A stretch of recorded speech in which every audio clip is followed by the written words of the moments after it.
Deus seja louvado. Amém. Louvo e agradeço o meu Senhor nesta noite pela preparação de estar congregando junto com todos vós. Agradeço o Senhor pelo dom da vida e louvo o Senhor pelo Senhor ter trago nós da cidade de Itabaporã, do estado do Mato Grosso, congregar aqui nesta Irmandade. Trouxe e quero ser portador para levar a saudação, para saudar a minha querida Irmandade com a santa paz de Deus. Amém. Louvo o Senhor, irmãos, porque nasci num lar cristão. Meus pais, como aprenderam dos seus pais, na tradição humana, ensinaram para nós. Nasci uma criança deficiente, uma criança prematura, com insuficiência renal e pâncreas.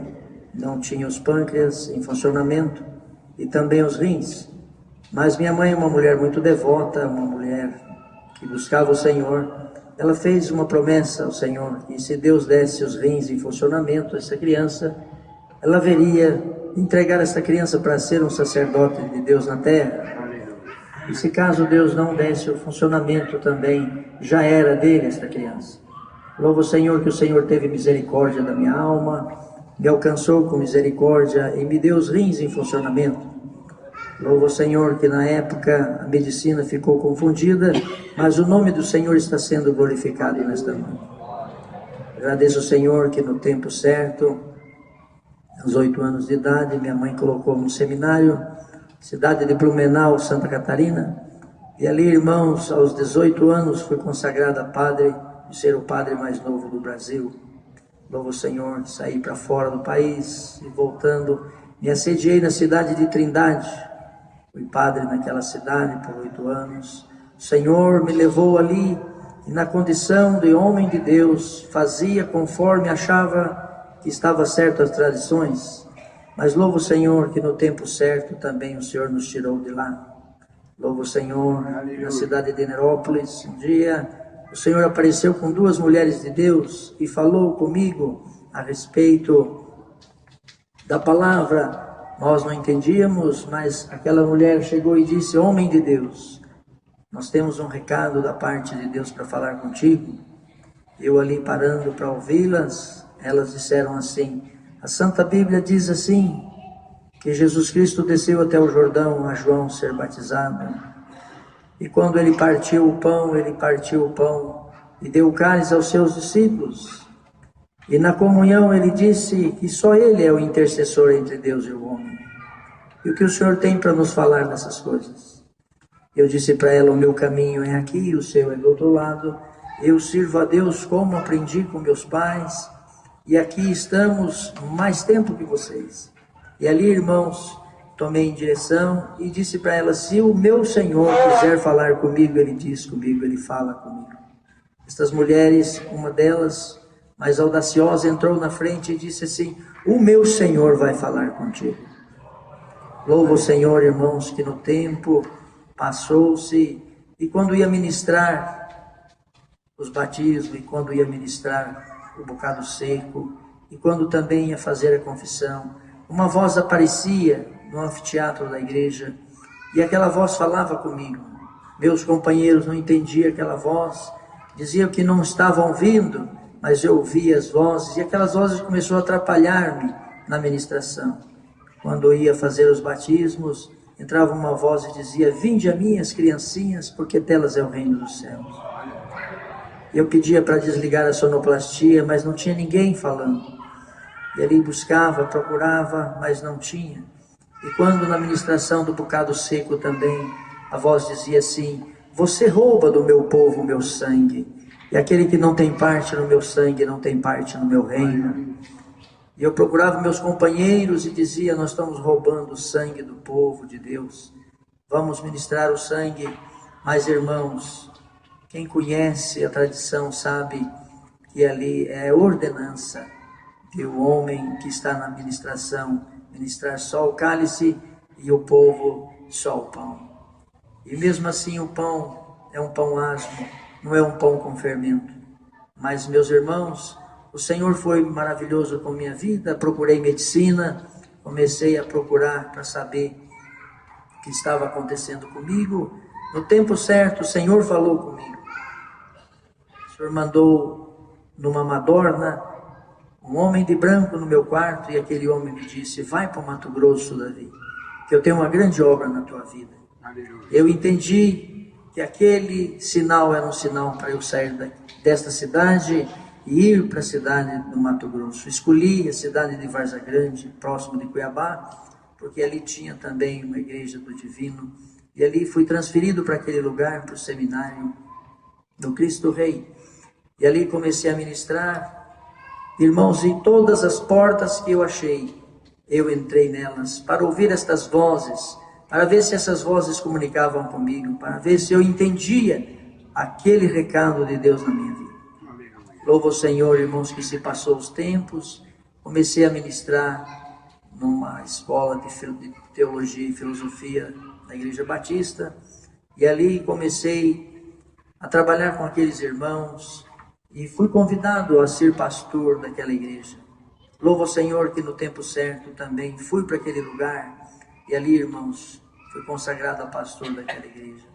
E passando-se os tempos, comecei também a conversar com os meus companheiros e dizer para eles: meus irmãos, eu saí de uma tradição humana e entrei em outra tradição humana. Nós não estamos diferentes, nós só mudamos alguns detalhes, porque lá o nome era padre e aqui ele é pastor. Mas a Bíblia não menciona que dá o direito ao homem a essa sequência. Louvo o Senhor, irmãos, porque na nossa ignorância, mas o Senhor fazendo-nos saber, porque conversando com os meus companheiros e dizia para ele, lá nós tínhamos as tradições, e aqui nós trouxemos as tradições também. Nós tínhamos lá a árvore de Natal, o presépio debaixo dela, nós tínhamos ali a tradição de comemorar o dia do nascimento de Cristo, e ali nós tínhamos os presentes, e nós adorávamos ali o sol e a lua, todos sem saber. Mas aqui nós temos o sol e a lua, nós temos a árvore, menos o presépio, mas os presentes estão debaixo da árvore. E todos fazendo as mesmas tradições e comemorando também o nascimento vital de Cristo Jesus. Irmãos, todas as festas do calendário romano nós estávamos praticando. Dia dos Pais, a palavra é dos pais. Dia das Mães, a palavra é das mães. Todos os dias comemorando as mesmas datas. Nós não saímos da tradição. Éramos mesmos tradicionais que comemoravam as datas. E ali fomos tomados por uma força, irmão. Me candidatei ao Conselho dos Pastores, fui eleito, e ali fiz uma revolução e pedi para aqueles irmãos, para que nós pudéssemos mudar isso daí. Pelo menos no nosso estado, nós iríamos voltar para a igreja de Atos dos Apóstolos, manter ali uma doutrina, como os apóstolos ensinavam, ser ali amigos de Paulo, e ter também a doutrina paulina. Irmãos, nós não conseguimos. Montamos uma igreja, fui presidente dela, essa tem o nome de Água Viva, no Mato Grosso, no estado de Rondônia, no estado de São Paulo ainda tem algumas delas. E ali, irmãos, colocamos o nome de Água Viva, e ali queríamos trabalhar como igreja apostólica e guardar os mandamentos dos apóstolos. Mas, irmãos, com 4 meses nós falimos, não conseguimos manter esta doutrina, porque não podíamos cobrar o dízimo, porque o dízimo, segundo a lei de Moisés, é para os levitas, e eles têm que levar o mantimento para o templo. E no Novo Testamento, o templo somos nós somos o templo sagrado do Senhor. E o alimento agora é espiritual, porque agora nós somos o templo. E nós não somos levitas, não temos direito de receber dos homens que perecem. Então não poderíamos receber nenhum alimento. E não podíamos levar também na casa do tesouro, porque a casa do tesouro foi desfeita no ano de 70 por Ciro. Então não havia mais o templo sagrado, agora era o homem. E por este direito não podíamos cobrar. Só as ofertas alçadas, e essas ofertas tinham que ser como Paulo prescreveu na segunda carta, capítulo 9, verso 7 e verso 8. Coleta para os pobres da Judéia, coleta para os pobres que ali se davam nas igrejas daquela época. e tinha que ser conforme no coração, não por tristeza e nem por colocação, porque Deus ama quem dá com alegria. E ali, irmãos, falimos porque não podíamos cobrar e tínhamos que pagar o salário de pastor, tínhamos que dar férias e 13º, tínhamos que pagar o templo, a água, a energia e funcionamento, e não dava conta. Voltamos para as velhas tradições. Batizei minha família toda, meus pais, meus irmãos, naquela denominação, e um tempo passou-se, e ali, irmãos, voltamos para as práticas das velhas obras, e meu pai desviou da minha igreja. Meu pai desviou da minha igreja, e eu fiquei muito triste, e fui saber com ele por que ele tinha se desviado. E ele disse para mim: eu estou congregando no lugar mais alto da terra, no melhor lugar do mundo. E eu disse para ele: você não está no melhor lugar do mundo, e nem no lugar mais alto, porque o pico do Everest é o lugar mais alto, e aí não tem comunicação. Ele disse: eu estou servindo a Deus no lugar onde Deus fala com a minha alma. Estou servindo a Deus no lugar onde eu vou buscar a palavra, e a palavra vem ao meu encontro, e ela cumpre na minha vida. Eu perguntei para ele onde ele estava, ele disse: eu estou servindo a Deus na congregação cristã no Brasil. Irmãos, quem não conhece esta obra, fala mal desta obra. Quem não conhece essa graça, fala mal desta graça. E ali, irmãos, fiquei preocupado com meu pai. Fui conversar com alguns pastores, alguns irmãos que conheciam a congregação, inclusive um irmão, pastor aqui da cidade de Goiânia. E este pastor me passou um livro. E ali, irmãos, compilei este livro, passei para o meu pai. E fiz um livro baseado, irmãos, em 70 razões para não estar neste lugar. Mandei para o meu pai leu este livro. E meu pai veio num culto, onde eu estava presidindo, e disse, no meio da plateia: pregador, você vive o que você prega? Eu disse: eu vivo o que eu prego. Ele falou: mentira, você tocou na menina dos olhos de Deus. Se Deus tiver misericórdia da tua vida, se o teu nome estiver no livro da vida, Ele fale esse teu comércio, e a partir de hoje Ele mostra para você quem é Deus na terra. Irmãos, profecia de pai não é fácil, ela pega, e se for de um homem de Deus, ela é acertada perante o céu. Louvo o Senhor, porque em um ano nós falimos. Casei com uma serva de Deus, pastora, filha de pastor, neta de pastor, minha ajudadora. E ali, irmãos, em um ano, nós perdemos 48 templos, nós perdemos 48 pastores, nós perdemos ali muitas coisas, e não tinha condição de manter nenhuma casa como nós morávamos nela. Certo é, irmãos, que neste período eu não entendia a obra que Deus estava fazendo, eu tentava consertar, mas do lado da minha capela, do lado da minha igreja, tinha um servo de Deus, por nome Elias Martins. Hoje ele é cooperador do bairro 13 de Setembro, Novo Mato Grosso, em Várzea Grande.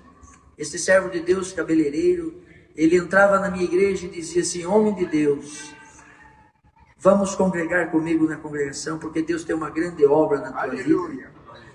E eu dizia para ele: o Senhor fez uma obra desde o berço e eu estou vivendo na obra de Deus. Isso aqui tudo é obra. Ele dizia: não, mas lá Deus vai falar com a tua alma. Deus vai falar com os desígnios do teu coração. E eu dizia para ele: se eu for lá e algum membro meu ver eu lá, eles vão dizer que eu estou indo lá roubar a palavra para pregar para eles. Não posso ir lá. Dei o livro para ele e falei: lê esse livro, que se você gostar, você vai ser membro meu e vai dar dízimo aqui para mim. No outro dia ele passou, entrou dentro de novo na minha igreja e disse assim: o Senhor tem uma grande obra na tua vida. E ele começava a falar comigo na palavra, dos ensinamentos, ali, das doutrinas. E eu não entendia e invertia as palavras com ele e guerreava com ele. De repente o Senhor tomava ele e ele começava a falar os sentimentos do meu coração. Começava a pregar o que eu tinha passado naquele dia. Começava a pregar o que estava acontecendo dentro da minha casa. E eu me calava e ouvia ele, porque agora era um profeta falando para a minha alma. E gostava. E ali, irmãos, quando sentia falta, eu ia na casa dele, no salão dele, para ouvir ele falar, para poder ver se falava alguma coisa ao meu coração. Porque nós temos o corpo, mas nós temos a alma e o espírito, e dentro da nossa alma, ela tem ali nossos desejos, nossas vontades e nossas emoções, e só o Espírito Santo de Deus pode trabalhar nos nossos desejos, nas nossas vontades e nas nossas emoções. E só o Espírito de Deus pode falar no coração do homem.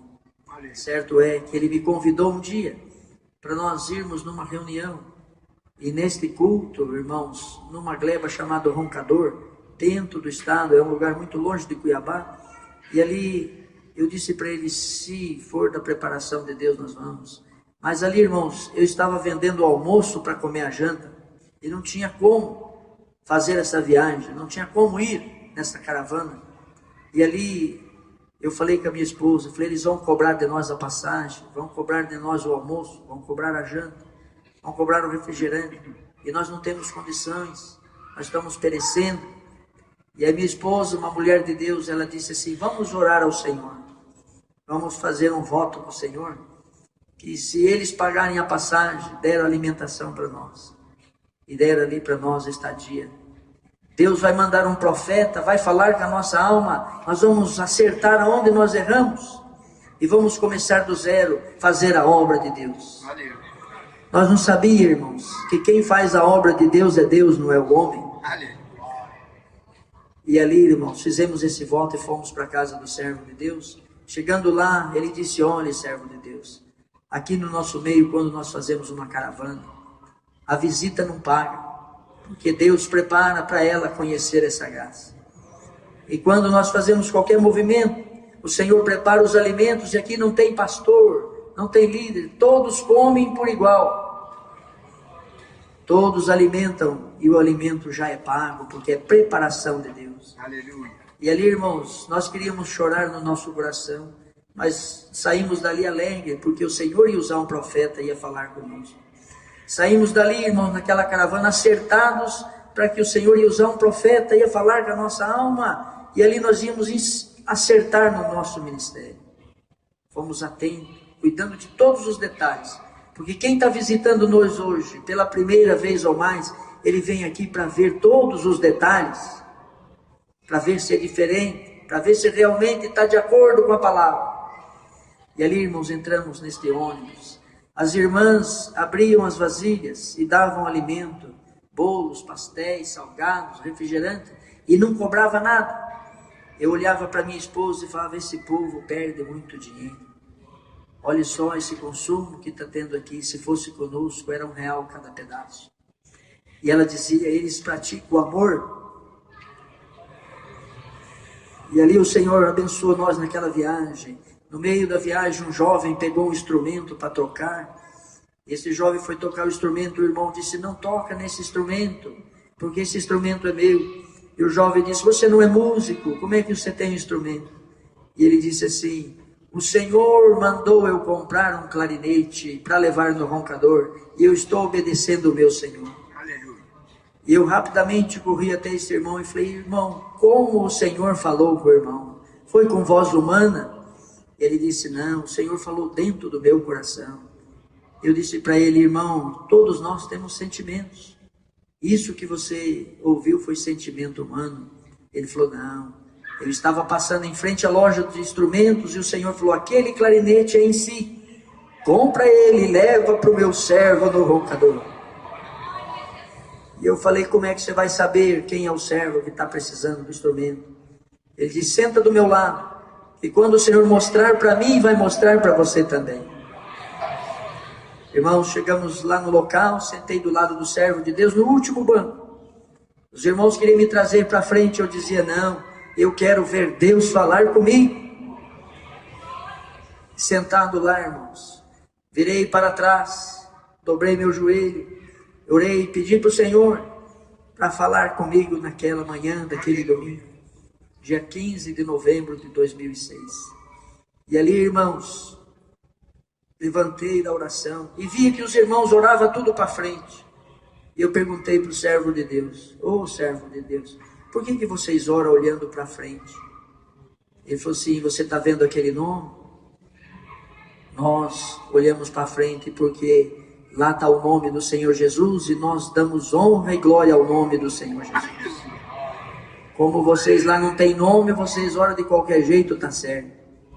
Aonde não tem ordem, não tem decência, tudo está certo. Eu pensei comigo, eu podia dormir sem essa. E ali pensei na minha mente, vou levar essa doutrina e vou aplicar ela na minha igreja.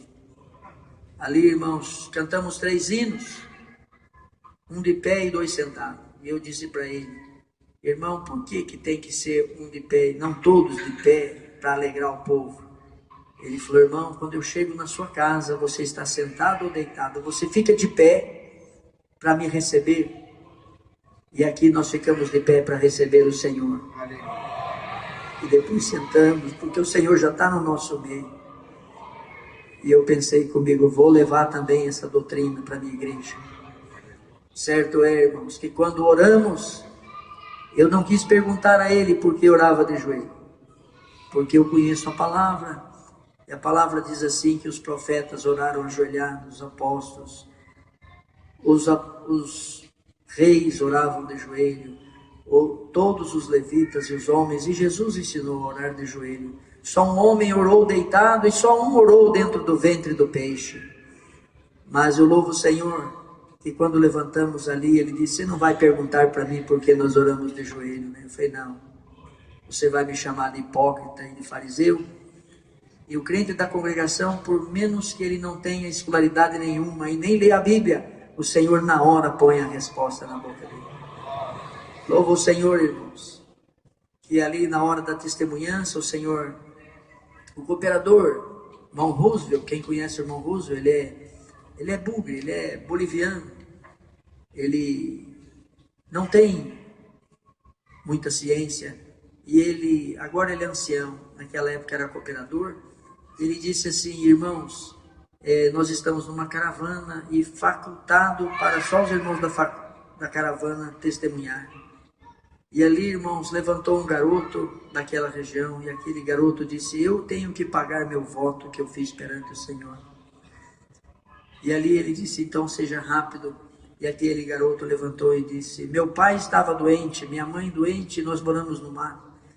Todo o alimento acabou, e eu e minha irmãzinha não tinha condições de comer, de fazer alguma coisa. Dobramos o joelho e fiz um voto ao Senhor, que se Deus libertasse o meu pai e minha mãe, e mandasse alguém para poder trazer alimento para nós, eu haveria de agradecer ao Senhor hoje. Eu louvo o Senhor, porque o Senhor mandou o diácono Caio, que é do CPA, na cidade de Cuiabá, para levar lá o mantimento naquele lugar. E ele disse que quando o irmão chegou, ele foi falar com a mãe e com o pai, e disse, pai, o irmão Caio está aí, o nosso diácono, e ele trouxe comida para nós. O pai e a mãe esqueceu que estava doente, e levantou ali e foi atender o servo de Deus, e Deus fez uma obra e libertou. E ele disse assim, ele trouxe comida para nós, trouxe alimento, Deus fez a obra no meu pai, e ele trouxe para mim um método do clarinete em si, porque eu já passei o Bona 2 vezes. Eu sei que o meu Senhor está trazendo o meu clarinete. Naquele momento eu consegui entender a diferença entre a necessidade e o Senhor usar o servo que Ele quer para fazer a obra dele. E aquele servo me deu um cutucão e falou assim, agora, o que você pode falar? Eu falei, evidência contra evidências não tem como falar. E ali aquela criança foi tomada em linguagem, porque a multidão daquela caravana sabia que o irmão estava levando o instrumento e que aquele momento acabava de completar uma obra. E aquela criança começou a falar numa língua morta, que só os padres sabem, que é o latim. E essa criança pregou deste jeito para mim. Não foi Maria, não foi José que te deu 2 rins na maternidade em Campo Mourão, no Paraná. Foi eu que te dei 2 rins. Eu saí correndo lá de trás, vim aqui na frente, joelhei no pé da criança e falei, fala a Deus, eu estou pronto a te ouvir. Aquele menino falou em 6 idiomas, contou a minha história desde o berço até o momento que eu estava ali. Não tinha ir como contra. E o Senhor naquela manhã me convidou para ser servo de Deus e estar no meio de vós. O Senhor criou este mistério na minha vida. Eu falei, Senhor, minha esposa não vai entender. Ela é filha de pastor, ela é minha pastora. Ela não vai entender esse negócio. O Senhor falou, 90 dias que eu te chamar, eu chamo ela nesta graça. 90 dias o Senhor chamou. Eu não sabia trabalhar. Falei, Senhor, e agora eu vou ter que dar aula, vou ter que prestar concurso. Como é que vai ser a minha vida? O Senhor falou, te dou um salão de beleza em 15 dias. Te ensino a cortar cabelo. Você vai trabalhar com as suas mãos, vai ter o sustento da tua casa e eu vou abrir as portas para você. Aleluia. 15 dias o Senhor me deu o salão, o Senhor me ensinou a cortar cabelo e hoje eu estou glorificando o Senhor. E o Senhor amou-me primeiro. Louvo o Senhor, irmãos, porque naquele momento eu no pé da criança, e alguns irmãos tentavam me tirar e eu segurava na criança, e o cooperador, sendo um homem bugre, ele disse, Deus está me dando a interpretação das línguas, solta o homem, porque é uma salvação de alma. Meu ancião, o irmão Roosevelt, ele é meu confidente, e eu louvo o Senhor porque ele sabe do meu passado e sabe do meu futuro, porque ele ouviu a criança falar. E sempre ele me cobra, e aí aquele assunto, Deus já cumpriu. Aquele outro assunto, Deus já cumpriu. Ele entendeu o latim, entendeu o hebraico, ele entendeu o grego, entendeu o francês e entendeu uma língua indígena, a qual o Senhor deu de transferir os 4 evangelhos na etnia dos suruís. Louvo o Senhor, irmãos, porque aquela criança foi usada por Deus e aquela criança falou dos desígnios da minha alma. Agradeço o Senhor nesta noite, irmãos, porque muitas obras o Senhor tem feito. Destes 48 tempos que o Senhor tirou de nós, 8 deles hoje servem a Deus como congregação cristã. O Senhor tirou 16 pastores na cidade de Cuiabá. O Senhor tirou 4 padres na cidade de Blumenau. Na cidade de Sinop tem um servo de Deus que é diácono, também foi padre. E na minha cidade também tem um outro padre que também serve a Deus junto conosco. O Senhor tem feito a obra dele e o Senhor está chamando os seus. E nós estamos aqui louvando, engrandecendo o nome do Senhor, falando que Deus é bom na terra. Louvo o Senhor, irmãos, por muitas obras que o Senhor tem feito. O tempo já passou, mas o Senhor vai preparar um dia de nós voltarmos aqui, contar mais obras que o Senhor tem feito. Rogo de vós as vossas orações, que oreis a Deus por mim, por minha família. Nas minhas fracas orações não esquecerei de nenhum de vós. Agradeço a Deus por essa força. Deus seja louvado. Amém.